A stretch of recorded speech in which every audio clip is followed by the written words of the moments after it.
Good afternoon, and thank you for joining us today. My name is Timothy Lee, and I'm an analyst with Red Cloud Securities, and I'm delighted to host a Red Cloud webinar on gold and silver exploration and development today. We will hear from John Proust, Chairman and CEO of Japan Gold Corporation. During today's webinar, he will provide an overview and outlook. Then we will take questions. You can type your questions into the chat box at any time. We will get to as many as we can. Before we kick things off, first we need to discuss a little bit of fine print. During this Japan Gold webinar, forward-looking statements may be made. I would direct listeners to the company's forward-looking statements disclosure outlined on page 2 of the corporate presentation, and that can be found on the company's website, japangold.com.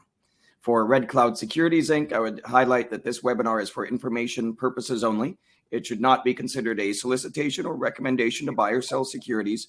We note that this call does not consider the particular situation or needs of individual investors. Participants should rely on their own investigation and seek their own professional advice before investing. And please see our most recent research located on the Red Cloud website for specific disclosures on Japan Gold. So we have Japan Gold presenting today. The company was a first mover as a foreign exploration company focused on Japan. The company has a sizable portfolio of projects, including 100% owned projects and an exploration partnership with a major gold producer. With that, I now turn it over to John to update our audience on the company. Very well. Thank you very much, Timothy, and thank you to the audience for joining us today. I do know that there's a conflict with one of the World Cup soccer matches, so I appreciate your attendance here, and hopefully the team you're supporting is going to advance to the finals. What I want to cover today with our discussion on Japan Gold is really to take you through our corporate presentation so you can see the activities that have been underway. And I want to talk a little bit about what we've accomplished in 2022, because we've had some major milestones met through this year. But in addition, I'm delighted to talk to you about some news that we put out this morning with regard to the results of our inaugural drilling at our Saroma prospect in Hokkaido. We've had some outstanding drill results there, so I'm really looking forward to sharing those with you through the presentation. So without further ado, I'm going to share my screen now, and we'll move into our presentation. And again, as Timothy mentioned, this presentation is on the company website. It's a presentation that was organized for today, so it's very, very current. And so here we are at the opening page, and I will point to the drilling operations and the drill core that you see lying on the table here. And I would just note that the driller that's handling the core there seems to have a smile on his face, which sort of boded well for the Saroma drilling results that we released today. I'm going to move on now with the presentation. As Timothy mentioned, there are forward-looking statements, and I direct you to view this slide at your leisure. Again, the background that I always like to touch on is that and to just to recap, is that we are the first mover. Japan Gold is the first mover in Japan. We went there based on the change in the mining law in 2012. We were the first mover into the country, and we had the country effectively to ourselves for 4.5 years before others entered the country. So that gave us the opportunity to evaluate all the past producing areas of Japan where gold mines resided that had been closed in 1943 based on the government moratorium. That also allowed us to identify areas that we particularly liked. And today we have 31 projects that cover over 40 of the historic gold mines that were closed in 1943. We've been fortunate to have a advanced strategic alliance with Barrick Gold Corporation. That alliance has been in place for over 2.5 years now, and it's really borne fruit, and we'll talk about that in the presentation here. We have significant institutional and industry shareholders, and I continue to meet with them at various conferences around the world, and there's more being added to our roster, and I'm just delighted with the shareholders that we have embedded in the business. And finally, we have a very strong team that's a very Japanese-centric team that operates our business in country. We have a management team with a very strong track record globally, as well as domestically in Japan. And we have the confidence of both Barrick and our other significant shareholder, Newmont, in terms of the capabilities of our team. So again, a recap, we do have the 31 projects that I mentioned. They're across the three main islands of Japan: Hokkaido, Honshu, and Kyushu. And we were just having a discussion a little bit earlier about what are the weather conditions in Japan as we get into the winter now. And it is really quite remarkable for those of you that haven't had the opportunity to visit Japan. But I can tell you that I had an experience, a winter experience, where in Hokkaido, so up in the north, it was minus 27 degrees Celsius. There was a blizzard, and it was pretty intense conditions with heavy, deep snow. And on that same day, I flew down to Kyushu on the southern island, and Kyushu basically was completely different. The temperature was plus 20 degrees, and there was wild boars and monkeys running around the project. So that just gives you a sense of the climate differences that run across Japan and about 1,800 miles from north to south, kind of like northern British Columbia down to California, something along those lines. In any event, so we have our projects here, and our projects have been 29 of our 31 projects have been evaluated over a 2.5-year period by Barrick, with an intense review of geochemistry and geophysics in order to select projects that they wanted to advance. And that decision was made at the end of August this year, where Barrick identified out of the 29 projects that we had, 6 projects were projects that they felt had the potential to host a Tier 1 or a Tier 2 ore body. Now, a Tier 1 ore body is a 5 million ounce gold deposit or greater that has the potential to produce 500,000 ounces a year for 10 years or more. A Tier 2 ore body is 3 million ounces of gold or greater, with the potential to produce 300,000 ounces a year for 10 years or more. So we were delighted that Barrick selected 6 of our projects that had that potential to host those types of Tier 1 or Tier 2 ore bodies. Barrick also selected other areas that we had picked up more recently, 3 other areas to be precise, that had demonstrated very significant potential, and which we're doing further evaluation on with the hopes that those might add to that group of 6 that are advancing. You can see a lot of projects on this slide are outlined in green. Those projects are the projects that Barrick didn't advance. We call them the other projects. And I'll be reporting in a moment, but there is significant interest from other international mining companies to come in and be our partner in Japan to help advance those projects in a joint venture or other formats going forward. So again, touching on the Barrick Alliance and what's happening there. So as I mentioned, Barrick's selected the 6 projects to move forward into the second evaluation phase. And I'll just remind our audience that Barrick only earns an interest in a project when they complete a pre-feasibility study at their cost. So prior to that, they own no interest in the projects. The projects are ours 100%.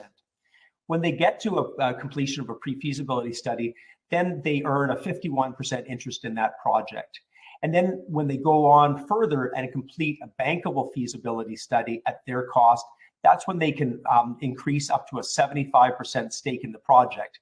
So the bottom line is that we're carried right through bankable feasibility, and we retain a 25% interest.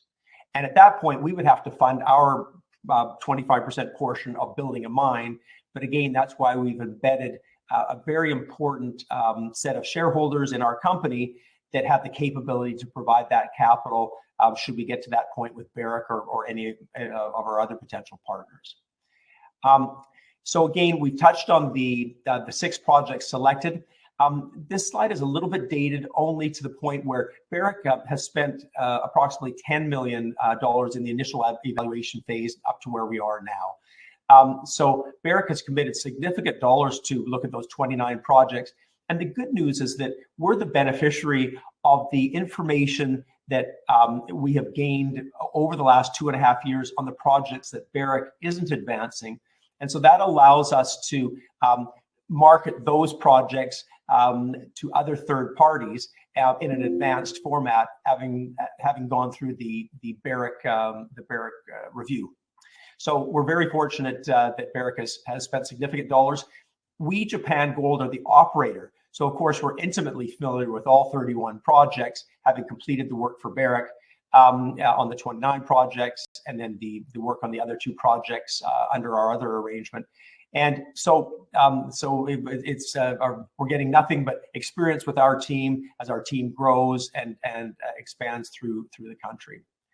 So moving on, again, the 6 projects, just to break that down for you, 3 of the projects are located in Hokkaido in the Northern Island. 1 project is located on Honshu, which is the long central island. And then the other 2 projects are located in the southern island of Kyushu. And they, one abuts the Hishikari gold mine, which a number of you may remember is the only operating gold mine in Japan today. It's owned by the Sumitomo Metal Mining, and it's an incredible tier 1 gold mine that has one of the highest grades in the world.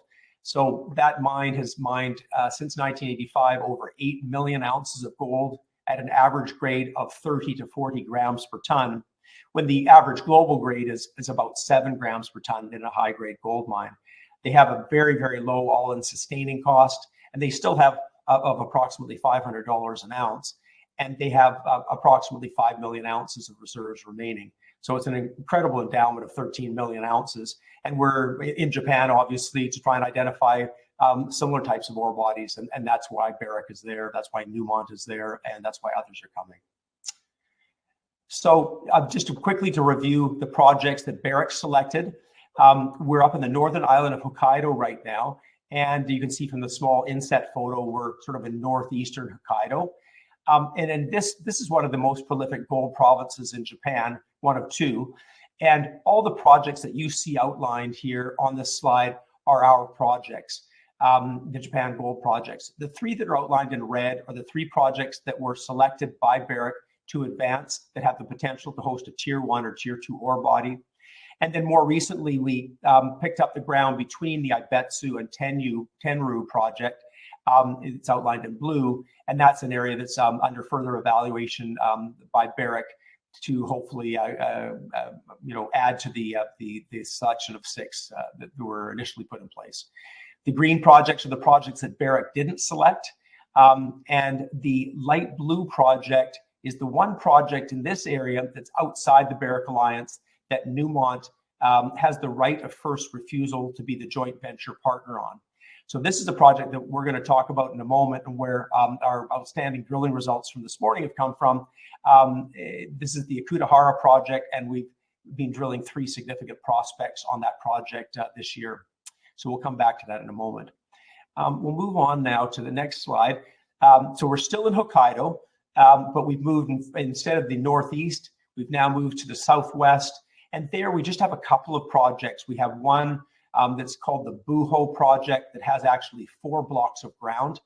Barrick selected one of the blocks to advance in terms of additional evaluation. So it's outlined in blue. And the other 3 smaller blocks are blocks that we could transact with others on. Further to the south, we have another project called Manami Kayabi, and that project didn't advance under Barrick, but again, we can consider other arrangements. Now we've moved down, and you can see in the inset map, we've moved from Hokkaido in the north. We've now moved to the long central island of Honshu and to what's called the Noto Peninsula. And we have our project, the Togi project here. The Togi project, if you go to if I point out the inset map that's at the bottom of our page here, the Togi project is located on the Noto Peninsula, which you can see highlighted here.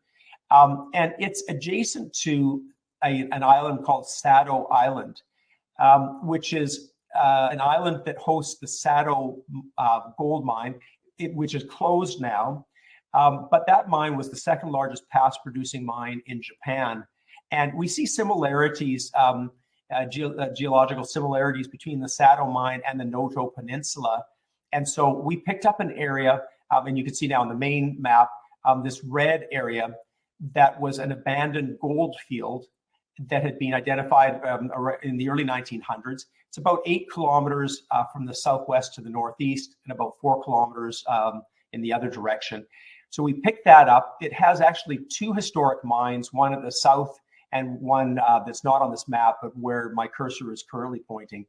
And we found some of the highest grade rock samples along a 7-kilometer long corridor through this area. Very impressive. So based on that, with Barrick's encouragement, we picked up all the similar geology in the area that's outlined in blue. So the red project area is one that's advanced now with the potential to host a tier 1 or tier 2 ore body. And the blue area is under that initial evaluation phase that we're looking at whether it should be added to that portfolio. So moving ahead from there, we're now going to move down to Kyushu. So we're now at the southern island of Kyushu, and we're looking at the northern portion. So you can see from the inset map, and that's one of the 2 gold provinces in Kyushu. It's a smaller gold province that had a historic mine that produced just over 1 million ounces, and we have 3 projects in that area. Those 3 projects weren't advanced by Barrick, but there is significant interest in those projects by others. And then finally, we're going to go to southern Kyushu, which is the area that is the most prolific and most advanced area in all of Japan. This Hokusatsu region has produced over 11 million ounces of gold and at very high grades from a number of past producing mines, including the Hishikari mine. The Hishikari mine and their ground is outlined in black that you can see here on the map, and the Hishikari mine is right in the center of it. And that's about the mine marker there is about the size of the Hishikari mine, to give you a perspective. All the projects that you see outlined on this slide, with the exception of that one, are Japan Gold projects.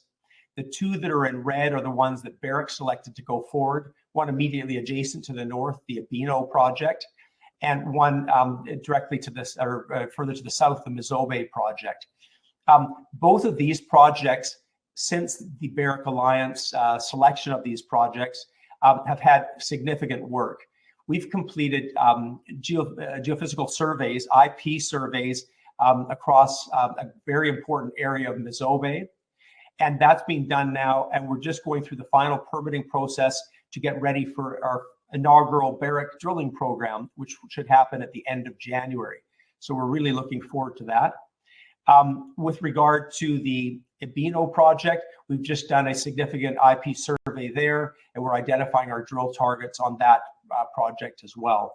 So we've got a lot of work happening on the Barrick portfolio. Up in Hokkaido and on the Noto Peninsula, we have additional programs that are happening there as well that are helping guide us to really drilling. And it's all about drilling. 2023 is really about advanced geophysics and drilling on behalf of Barrick. And so that's where we really should start to see the pace of information pick up. And hopefully, that's where you could look forward to potential discoveries in the future. So that's what's happening with these projects under the Barrick Alliance. As I mentioned, with the projects that aren't being advanced by Barrick, we've got three choices, and we're following all of these. One is, should we retain some of the other projects for Japan Gold?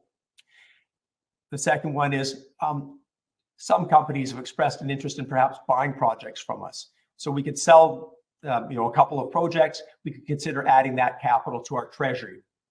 The third is new joint venture partners. And this is the most likely scenario, which is bringing in new international parties that have been very interested in Japan, but that weren't successful when we selected Barrick in the countrywide alliance process, in which 5 companies competed at that time, or other interested parties that want to come into the country. So we've been very active in terms of sharing information and data rooms, confidentiality agreements, and site visits. And so, and we've been moving that ahead quite aggressively, especially with regard to Hokkaido, because of the winter, the pending winter and snow, which makes it much harder to evaluate or review projects in that area. So we've been fortunate to have the initial work done with new parties prior to the snowfall. So now we'll move on. So now I want to move away from the Barrick Alliance, we're now moving into the 2 projects that are the ones that Newmont has the right of first refusal to be our joint venture partner. So Newmont, under a technical committee we have with Newmont, has assisted and guided us in the work programs that we should do to evaluate these 2 projects. And these 2 projects are our 2 most advanced projects in Japan. In this past year, the one project that was outside the Barrick Alliance in the southern island of Kyushu, we did no activity there. And that's because we'd already done all the preliminary work, and Barrick was actually starting to evaluate all the projects around it. So we thought we'd let Barrick complete that process. We'd gain that information, and then that would help guide us on our project in Kyushu going forward. So we focused all of our attention on the project that was up in Hokkaido, and that's where our drill programs are being undertaken. The background of this particular slide is one of our 3 large sheds up at our base in Hokkaido. And you can see drill core is laid out on tables here for evaluation, and we have evaluation storage capabilities there, as well as it's a large facility that's bounded on one side by the railway line, and actually where the train actually stops basically at our base, and then a main road on the other side. So we've got very good access from there to many of our projects around the Kitami region in Hokkaido. So in 2022, we had a number of prospects that we wanted to advance. So with the Ryuo prospect, we had already drilled 7 holes. We'd already drilled 11 holes in 2021. And so this year, we drilled initially 7 more holes, which gave us a lot of additional information and some very high-grade drill results, including 20 meters at 6.3 grams, and then ultra-high-grade gold that we encountered of almost half a meter at over 1,300 grams per ton gold. So we found extensive mineralization and veining across a mineralized corridor that ran approximately 1 kilometer. At the end of the year, we drilled an additional 2 holes to follow up on and they just finished a couple of weeks ago, to follow up on our drill program this year. Our very last hole, prior to these 2 final holes, had really started to indicate some very strong mineralization. We wanted to follow up on that with another new hole, which we did. And then we drilled a final 20th hole, which might tie a lot of this information together. So we're looking forward to reporting early in the new year on those last 2 holes, and then what it means for this whole area and what our plans are to go forward here. But we've had really outstanding drill results in all 18 holes that we've reported so far, and hopefully in the final 2 as well. And with a very high percentage of those holes intersecting high-grade gold in veins in their drilling. So we're very pleased about that.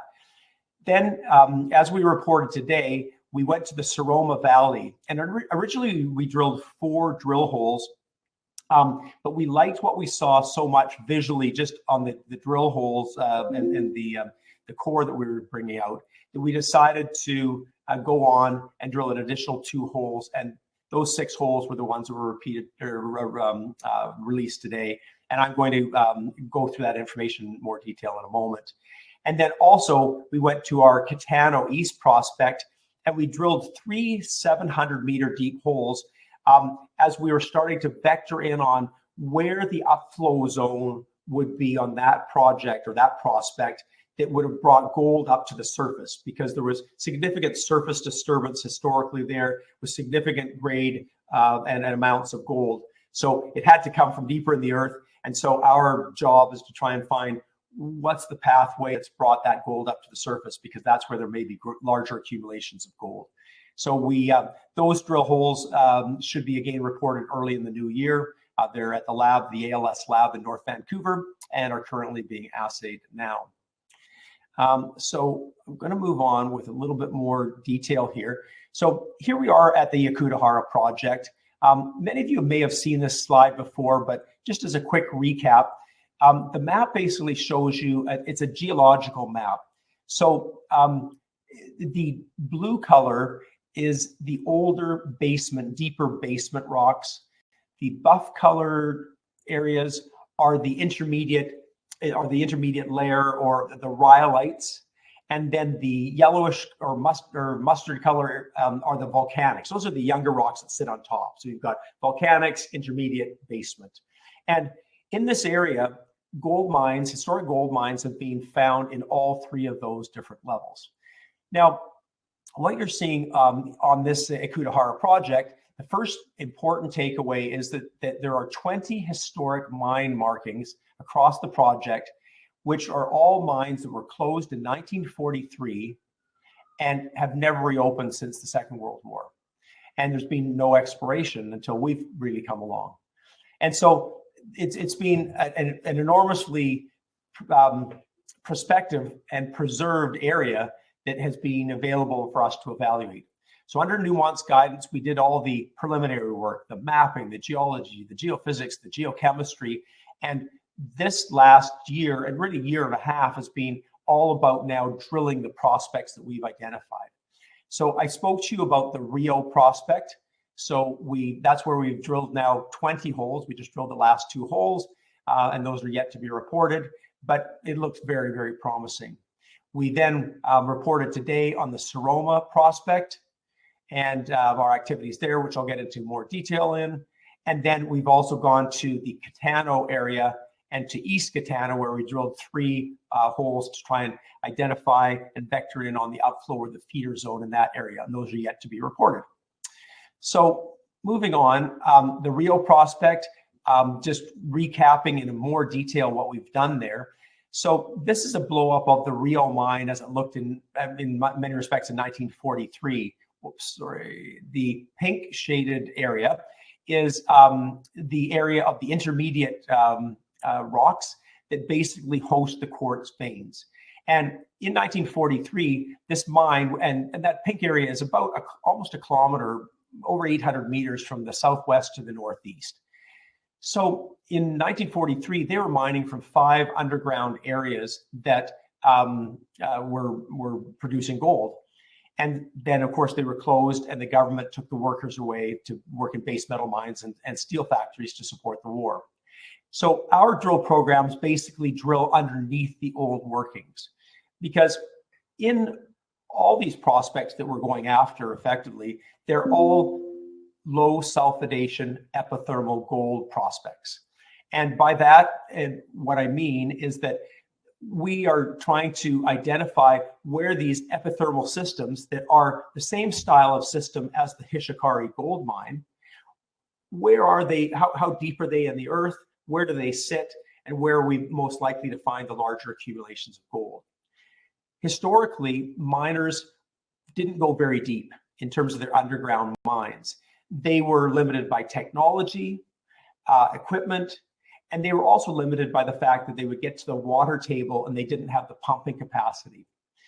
Most epithermal intact systems sit about 100 meters below the surface, and they really run from about 100 meters down to about 400 meters below the surface. And many of these mines only went down to 50, 75, 100 meters or just over that. And so what we've been doing is drilling underneath those old mines, 50 meters, 75 meters, 100 meters beneath those old workings, at the lowest levels of those old workings, to try and identify if the veins get wider as they go deeper, and if the gold grade gets higher as they go deeper. And what we found in the Ryuo prospect was just that the gold, that the veins were getting wider, and that the gold grades are getting higher as we go deeper in the system. And so we're not only trying to knit all that together, but we're trying to identify, does this intermediate zone go further, say, to the southwest, underneath the thin veneer of volcanic rocks that may sit over top of them down there. So that's part of what we'll be doing in 2023, to maybe expand this area and then to fill in between our drill holes to look at the continuity as we've gone right across this 1 kilometer area. But again, the good news is that as we go deeper, we find often that the veins are getting wider and the gold grade is getting higher. So our thesis of looking at classic epithermal systems and where we should encounter the higher concentrations of gold is working. So I'm going to move on here, and I'll move past some of these slides. This slide, some of you may be familiar with, but this is that cross section that actually demonstrated what I've just spoken about. This is just one area of the Ryuo prospect that we drilled underneath. These are the historic mine workings that were operating up till 1943 that went down to about 75 meters below the surface. So from the surface down, that's about 75 meters. The lowest level is the water table. We went about 50 meters below the area that they were mostly concentrated in, where they were mining a vein that was half a meter wide and was running 40 grams per ton. And so we drilled underneath that, and we found that the veins got much wider. So we went from half a meter to almost 5 meters at 12 grams, with an intersection included of just over half a meter at 60 grams. We went 40 meters beneath that, and we drilled another hole, and we found that again it expanded out to a 20-meter wide stock working zone that was averaging across that stock working zone 6.3 grams per ton. Again, it had an interval with included in it of over half a meter at now 92 grams. So very positive results, and we've been building on that since then. I'll move past some of the detailed technical slides, but suffice to say that this is a cross section across that Ryuo prospect. From the north is on the right-hand side of your slide. This is going south or southwest under the four areas that are highlighted here of the old workings. And basically our drill intercepts have really given us good confidence that we should continue to drill deeper, that the target is open at depth and it's open along strike. So what I want to do now is move to the Seroma prospect in our news today. And so we were very, very pleased to drill into the Seroma prospect. Basically what you had was a valley that's highlighted on the slide here that is approximately 3.5 to 4 kilometers long from the southwest to the northeast. And it was right down in the basement. So it didn't have any intermediate layer above it. It didn't have volcanics over it. It was inside. We're right drilling into the basement. And Hishikari is about half in the basement and half in the intermediate zones. So in any event, what we wanted to do was to start drilling down this valley and identify what were the characteristics beneath these old mines. So we took the first kilometer, which is sort of up in the northeast here, and that's where we drilled our 6 drill holes. And interestingly enough, when we drilled these holes, we identified very high-grade silver in addition to gold. And this bodes very, very well for the prospectivity of the area, because not only are we seeing high-grade silver, but there's a real indication that there may be significant gold shoots across this Seroma prospect. The Seroma prospect has real scale potential as well, because the initial area along these 3 mines is about 3.5 to 4 kilometers. But we've now identified that there's a very good possibility that it continues to extend further and just under the thin volcanic cover for another 5 kilometers, all the way down to an area that was called the Joman workings or Joman mine. So the Joman mine or the Joman workings had very high grade boulders that have been assayed that have run 25 grams per ton gold and again 50 grams silver. So this is an area which is going to be a very significant focus for us going forward in 2023. We're delighted to see these results, and I'm going to move on to talk a little bit more about it. I will say that every hole that we drilled, all 6 holes, all intersected veins and with high grade. And not only and multiple veins that we were intersecting. And these weren't small veins, like some of them were up to 8 meters wide. So again, there's the scale and potential for something significant to be located in this particular area. And so let me just move on here. This is, focusing in on the detail of the drill holes that we have encountered here. And you can see that, in some cases we had silver that was running over 3,500 grams per ton. So these are high concentrations of silver. And that was part of what got us excited in the drill core. And I'm just going to move on to, just want to move to the drill core shots. So I'm just going to jump around a little bit here. So this is the drill core that I've put up on the slide here. And there's a number of exciting things that we see in the drill core here. You can see that there's the darker sort of host rock. You can see multiple quartz veins here. And you can also see in different areas, and I'll just sort of highlight, there's in this area down here, you can see silver banding or gingaru banding running across these veins. And often these bands are something called silver sulfosalts, which is high concentrations of silver. So visually, when we pull this core out of the ground, we see this kind of veining and this kind of gingaru banding. So we know that there is that real potential. The gold in Japan really, by and large, is not nuggety. So it's not, a lot of visual or visible gold that we would see. But often the gold is running along those same seams as the silver sulfur salts, or it's a good indication that there's gold nearby. So this was some of the best looking core that we've encountered anywhere in all of Japan. It's really quite lovely. And any geologists that may be in the audience today, I'd really encourage you to zoom in on some of this core and have a good look at it, because it is really impressive. So I'm just going to go back a little bit.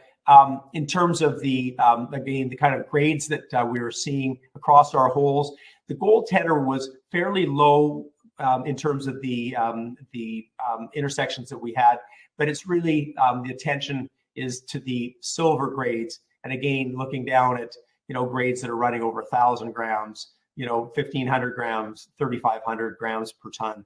That's really quite incredible. And again, when you get down to 3,500 grams per ton silver, from a gold equivalency standpoint, that's over 40 grams per ton. So it is really an impressive set of results. Again, this is a cross section along the kilometer that we drilled, and it really is demonstrated to us that this whole area is open to depth, and it's open along strike and down plunge in all directions. So it's certainly to the northeast and to the southwest. So this is a real focus for our company going forward. So I'm just going to move on here. Whoops, sorry. So from a share structure standpoint, our share structure maintains heavily weighted in the institutional side of things, with 55% of our shares held by some of the biggest institutions in the world.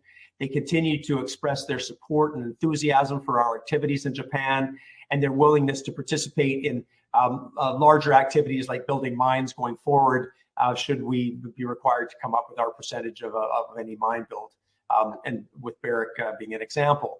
Newmont holds their 10% stake in our company, and Newmont has to maintain that 10% stake. If they don't, then they lose their right of first refusal to be our joint venture partner on the two projects that are associated with them. Management owns 7%, and our public float is 28%. We have quite a clean share structure. We don't have any warrants outstanding. They've all been exercised or have expired. And we have stock options that are above the market and are across our whole contingent of employees and directors and officers in Japan specifically, and elsewhere.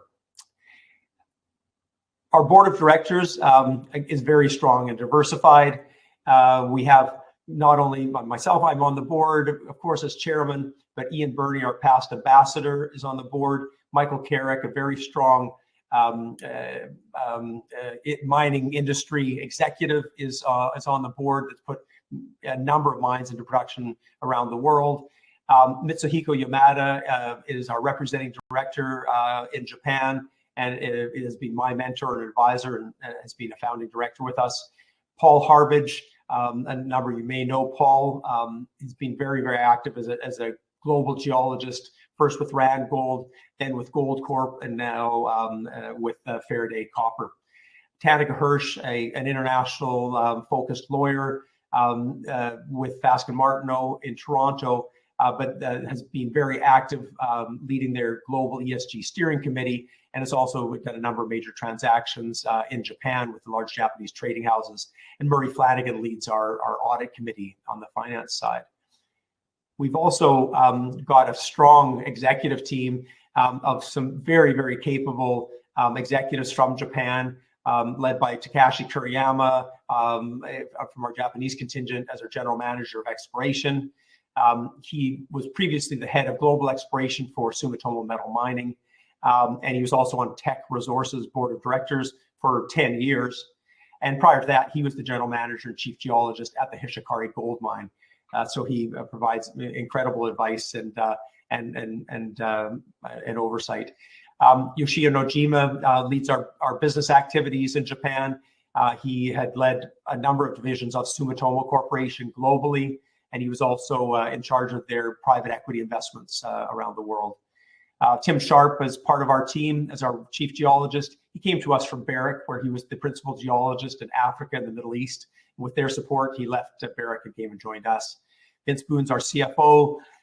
Dr. Kotaro Oga is our chief engineer, and he's a specialist in Hokkaido, so he leads our Hokkaido operation. And of course, Andrew Rowe is our vice president of exploration, and he leads the whole technical group in the country with a lot of Indo-Pacific expertise or Asia-Pacific expertise.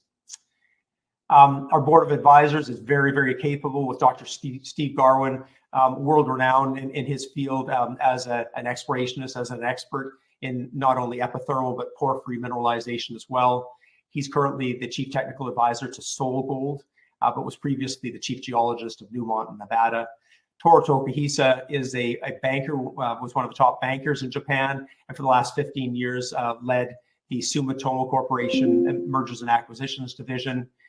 John Carlisle, again, a very experienced global geologist, previously ran the BHP Global Gold Group, which studied Japan, and then ultimately went to Newcrest, where he was the president of Newcrest in Indonesia and the Philippines, and made it a significant discovery of an 8 million, ultimately what became an 8 million ounce mine, the Gosowong mine on Halmahera Island. And then Bob Gallagher, who was the president of Newmont, Nusa Tenggara in Indonesia. They built the $2 billion Batu Hijau copper gold porphyry mine. And then Bob went on to become the CEO of New Gold prior to his retirement. So I just want to talk a little bit about our accomplishments as we near the year end for 2022. It's been a really extraordinary year that's been the culmination of many years of activity for Japan Gold.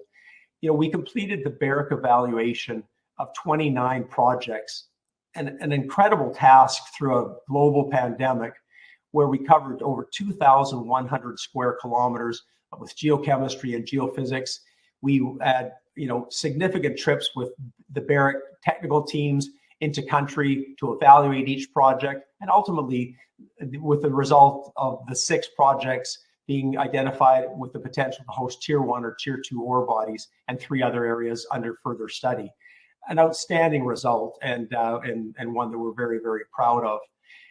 In addition to that, we've been able to really start advancing and zeroing in on our projects that are outside the Barrick Alliance, and specifically in Hokkaido. We've got 3 prospects that are showing very, very good promise, and really have set us up very well for 2023 and advancement.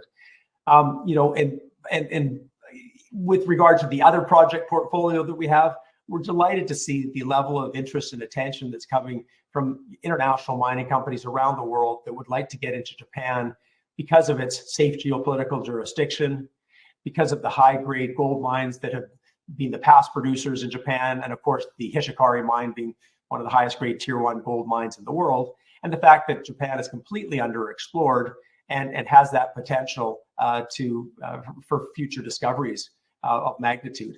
So we're just delighted that we've seen that kind of response, and we're looking forward to moving that forward to build new relationships with other potential partners. So I think it's been a great year. We don't put the tools down. We continue to advance very, very aggressively. We've got a very, very strong, very dedicated team of Japanese geologists, field assistants, our permitting group, our administration team, and our drilling division that are dedicated to making discoveries for Japan Gold in Japan. And we appreciate you coming along this journey with us. So with that, I'll thank you very much for attending today, and I'll pass it over to Tim. Great. Thank you very much, John, for the informative presentation. We'll now move to the Q&A portion of the webinar. A reminder to everyone on the line, you can submit your questions to the chat box at any time. We already do have a few questions. First, kind of stepping back, looking at Japan overall, can you summarize exploration activity in dollars or discoveries in Japan made by other groups? Made by other groups. Okay.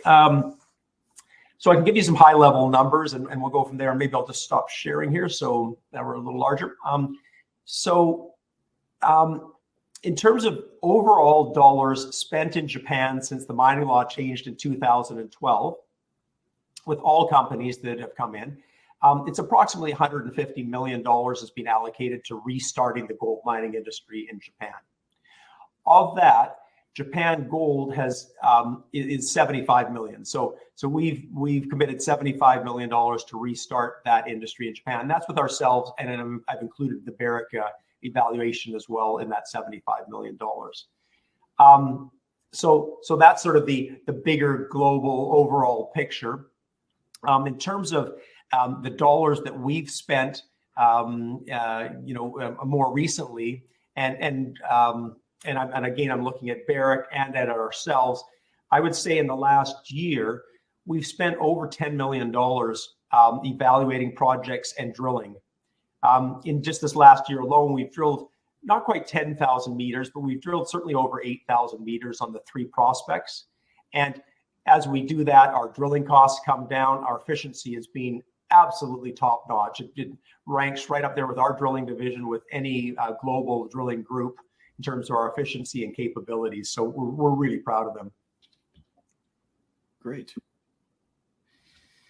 And looking at the permitting side, in this case, exploration permitting side, are there any rules and regulations related to the number of your holdings and dollars required to be spent on projects and expiry dates of permits? Sure. So there's sort of 3 different categories that we've touched on there. So in terms of when you acquire permits in Japan and you acquire prospecting rights. So a prospecting right is an area that's up to 350 hectares. And so if you're interested in a larger area, you'll have several prospecting rights that will be added together to form your project. Now, those prospecting rights, in terms of acquiring a prospecting right, it doesn't cost that much. It's the first come, first served, as long as you're qualified. So to be qualified to even make that application in Japan, you have to form a wholly owned Japanese subsidiary. You have to demonstrate that you have the technical ability, the financial ability, and that you have a positive reputation, and then they'll accept your application. And the applications are not that much, less than $1,000 for a prospecting right. So that's your entry fee. After that, you're in this reservation phase. So you're in a phase when you can do work that's the preliminary evaluation work, the mapping, the geology, the geophysics, the geochemistry. But you can't do trenching and drilling. Those are more invasives. But you can do everything else just to see if you want to go forward. When you want to go forward, ultimately, you're going to get your prospecting right granted. And at that point, there's a 6-year time clock that starts. And then you can do that more advanced work. You can apply to drill or trench or other activities to really advance your prospects. But what's interesting about that is that when you get to that stage, you pay about $1.50 per hectare per year is your holding cost. So it's really quite negligible in terms of or incidental. And so So to give you a comparison, Timothy, and this is a good way to look at it. If you looked at, we have over 2,500 square kilometers of the best mineral rights in Japan. And if you were in another first world country like Finland, where there's been some great success and companies like Rupert Resources have done phenomenally well, the carrying cost there could be $10 million or tens of millions of dollars to hold on to that scale, that size of area. In Japan, in this past year, our carrying costs or holding costs for that portfolio are less than $100,000. So we've got very, very low carrying costs. Now, at the end of the 6 year period, you have a couple of choices. You're either going to say, and you do this on a block by block basis, you might say, oh, that block didn't work out, so you'll relinquish it back to the government. Or you might say, that block worked, and we'd like to convert it to a digging right, which is like a mining right. It's called a digging right in Japan. So you can convert to a digging right. So those are choices of what you can do in Japan in terms of the permitting process. But again, the key thing is that there's it's hard to get in because you have to be qualified, and then you have to move quickly to get these key areas. And so we were very fortunate to be the first movers to be qualified then, and to be able to get in and assemble this incredible portfolio. And so now we're continuing to move that portfolio down the road. And again, bringing in someone like Barrick, who has spent the last 2.5 years evaluating 29 projects, has been really, really helpful for us, because that's been in the reservation, primarily the reservation evaluation phase. So now it lets us focus on which ones we want to convert to the next level. Great. And a follow-up question actually to that. What are the budgets for kind of the tier 1, tier 2 projects going forward? Yeah, so with regard to the Barrick, because this is the Barrick budget going forward.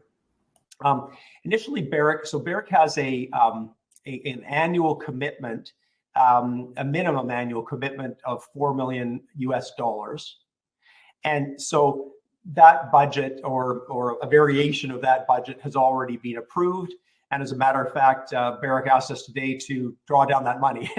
So it's very nice. They provide the funds up front, et cetera, et cetera. Budgets beyond that are really results driven. And certainly in the past, Barrick has shown no reluctance to focus activities on areas that are highly prospective and are demonstrating results. So my best comment or guidance, and we'll probably have further comment on this in Q1, is Barrick has absolutely stepped up to do what they are committed to doing. They're already advancing dollars to us now to get us set up. And again, we expect to be drilling at least one project by the end of January for Barrick. And so to that end, it's interesting. In Hokkaido in the north, in December, we close our base. So we're in the process of closing our base right now. A portion of our team, our permitting group, move into our winter office, and they start organizing the permitting and plans for next year. And we restart in Hokkaido usually at the end of April or early May, after what's called Golden Week, a big holiday in Japan. By the same token, what we're doing now is we're mobilizing our drill force and drill rigs, at least 2 drill rigs first, to go down to Kyushu, which is where our drilling activities will be carried out in January on behalf of Barrick. So there's lots of activity and mobilization and movement that's happening right now as well. So no moss grows under our feet. It's part of a very big program. And then of course, as we develop new relationships on the other projects, they'll have their own needs and requirements, and so we'll be dovetailing to those as well. And then, of course, we'll be following up on our 3 prospects that we've been drilling up in Hokkaido or in the new year after the snowmelt. Great. One question here on kind of share structure and looking at financings. Japan Gold already has nearly 250 million shares. How many more equity financings will there be? Would you expect kind of going forward here? Right. Well, so the way we've structured the company is a couple of things. So first of all, our last financing was done in July of 2021. So we haven't raised any money since July of 2021. There we did an incredibly oversold financing. We went to raise $10 million. The institutions offered us $35 million, and we ended up taking $17 million. That $17 million covered us for 21, all of 2022, and into mid-2023. Now, in addition to that, as I mentioned sort of earlier in my presentation, with the other projects that we've got now, we have the potential to sell a couple of projects. And those dollars we could take and we could add to our treasury. We also have discussions underway with new potential joint ventures. And because those projects are more advanced now, because they've had the benefit of the Barrick work being done on them and the information that's available, we feel that we can ask for upfront payments on those projects in new relationships, and those dollars would come into our treasury as well. So we're fortunate that we have capital today. We have the opportunity for sales. We have the opportunities for advances from joint ventures, and then at the right time, the equity markets are available as well. But always very, very conscious of dilution. You know, it's taken us 10 years to get to this point now. So there's been an awful lot of work and attention that's gone into it. And so really, it's really culminating in now to the point where it's the drilling and it's discoveries, where a lot of that work was sort of the precursor to that. And so that's where I think 2023 is a very important year from us, because I expect us to be drilling multiple projects and prospects.